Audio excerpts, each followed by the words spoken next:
là cuộc thang bóng bóng xuống ngập chân nó biên kề đau băng in cho tôi nghe nó biên kề đau băng in cho tôi nghe.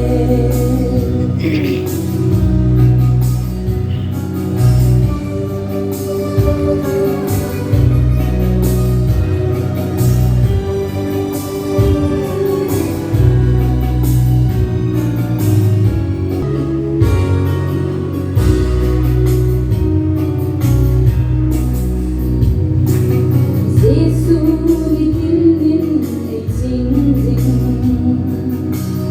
Ghiền Mì Gõ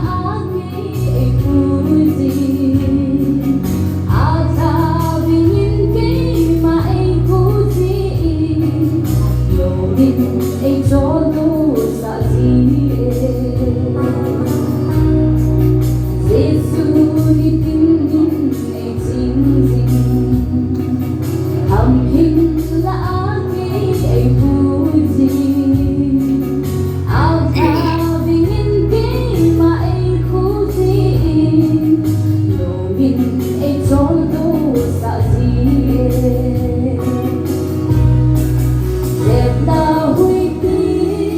những video hấp dẫn.